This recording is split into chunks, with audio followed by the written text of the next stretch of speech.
کوم کسان چې وایي صحابه کرام دا مرتد سوي ولو دا خپله مرتد دي. د شیعګان څه دي؟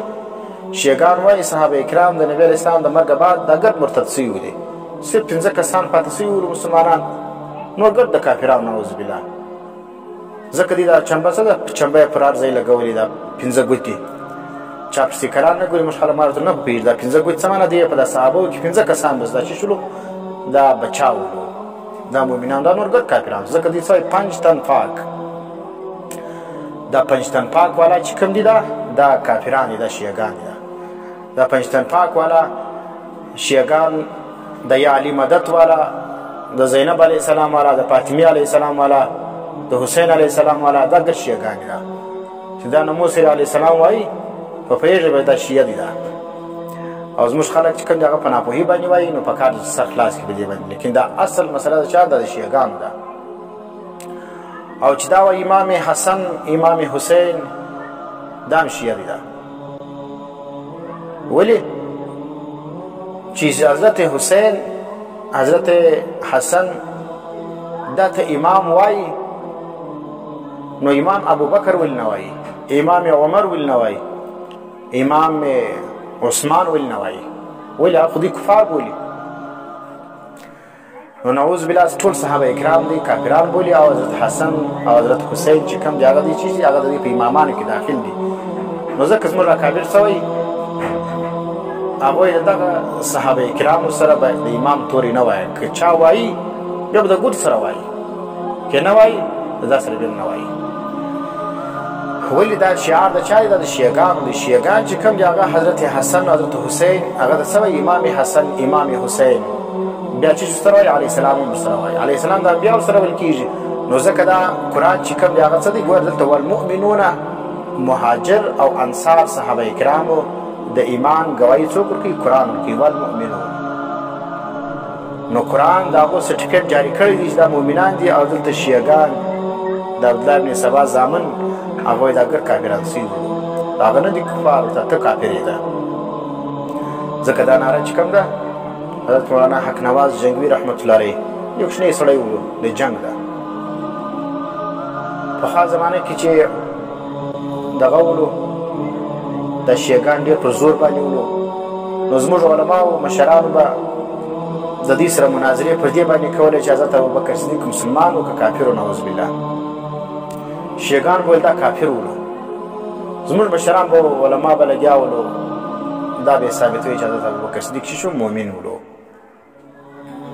حضرت مولانا حق نواز جنګوي رحمت الله علیه لنډی سړی و، کوچنی، ډېر جذباتي تقریر دی او ډېر نیک انسان تیر سوی. هغه راپورته سولو دا ناره یې و دې خلکو ته په خوله باندې ورکړه چې شیعه کافر دي. نو دا ناره چې وکړه ځان یې شهید کړي. په دې پسې بیا نور علما رالو، علامه ضیاء الرحمن فاروقي صاحب رحمت الله علیه، علامه علي شیر حیدري صاحب، مولانا ایثار القاسمي صاحب، مولانا اعظم طارق صاحب. دا ګرده پر دې جرم باندې دغه شهیدان کړلو شیعګانو او د دین دشمنانو چې دوی څه ویلې چې شیعه کافر دي. نو د دې فایده چې شوله د دې وینو فایده یې دا شوله چې زموږ اکابر وایي پخوا به موږ د شیعګانو سره پر دې باندې بحث کوي چې حضرت ابوبکر مسلمان و حضرت عمر مسلمان ولو، دوی به نه منله. الله دې رحم وکړي پر حق نواز باندې چې هغه دا ناره چې کوم دغه یې بدله کړه. هغه ولته ابوبکر و حضرت عمر پرېږده، ته خپل ایمان ثابت کړې وایه.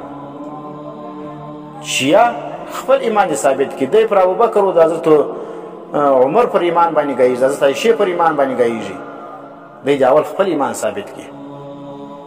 نو ځکه نن چې کوم دي هغه شیعه پریشانه دي. نن د شیعه د حضرت ابوبکر صدیق و حضرت عمر ایمان ځینې یې دی، نن په خپل ایمان کې پریشان دي. زه مسلمان یم که کافر یم. ځکه هر ځای لیکلي شیعه کافر دي دا، او شیعه دی کافر، په دې کې شک نشته.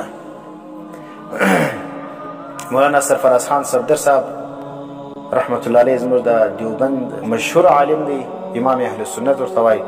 یو کتاب یې لیکلی دی د شیعګانو په باره کې، په دا مقدمه کې لیکلی دی ویل رقم اسیم کې نزدیک शिया के कुफर में कोई शक नहीं है। शाह अब्दुल अजीज साहब रहमतुल्लाह अलैह तोहफा इस्ना अशरिया पढ़ किताब पर लिखली दी।